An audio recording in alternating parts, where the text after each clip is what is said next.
Как дойде името Мадейро Лила, лилавият цвят и логото на студиото? Доста време, месеци преди да започна да правя студиото, почнах да си мисля, трябва да измисля някакво оригинално име, не искам да е толкова лесно да се усещат хората откъде идва, да има повече дълбок смисъл и символичност, и почнах да мисля отначало, че трябва да съдържа името от мадеротерапията, частицата Мадейро, за да може да показва на хората, че тук се прави мадеротерапия. Дори някои хора да не го знаят, доста хора, нали, не знаят за какво става въпрос, но тези, които знаят, пък веднага да им светне лампичката, че на това място се случва тази терапия.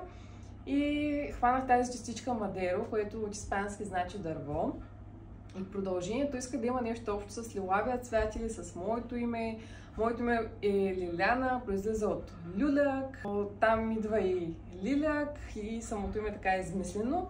Обаче не ми се връзваше нито на английски, нито на български да го продължа с някакви такива производни думи. Не ми хареса произношението на люляк на английски. И мислех, вече наближаваше, остана ми около седмица, за да трябва да взема решение за това име, за да се пускат рекламните материали и да се направи логото. И точно това съвпадна с европейското по футбол, където бях облъчвана от моя приятел, който е голям фен на испанските отбори в случая, и викаше за Испания и се надяваше да победи. И точно преди финала им си коментирахме как вече трябва да го измисля, ама нещо така ли да е, на някакви съвети, коментирахме го. И той замина да си гледа там мача с приятели и аз казах сега, тази вечер измислям логото и това е. И мислех и почнах да се сещам, че има на испански една дума лила или лиля. Чула съм нещо такова да се говорят испанците и потърсих и се оказа, че точно лила, което всъщност лиля, на испански значи люляк и люляков цвят. И си викам, това е перфектно. Мадейро лила. И двете думи са испански. Точно дървото, дървената терапия, люляка, люляковия цвят, и така стана перфектно. Направо се чуя колко гениално съм измислила, и Испания би след това, след един час. Логото ми го направи моя приятелка Стефи, за което много й благодаря, и че ме изтърпи да я виси над главата и да й казвам, това така го завърти, това така го искам.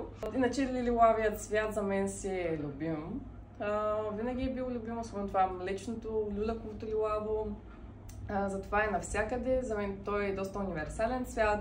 Смесицата между червено и синьо, които са за мен символи на женско-мъжко, на топло и студено. И това също има някаква дълбока символика, че в моето студио приемам, нали, всякакви хора, мъже, жени, деца. И мисля, че може да се хареса на всеки. Цветчетата са с концепция и аромати, които слагам люляк, теменушка, лавандула. Много се го харесвам и се радвам, че мога да си създам най-после един лилав свят, в който да живея, да си прекарвам времето, и вече не се набива на очи навсякъде, където има нещо лилаво, и си го взимам.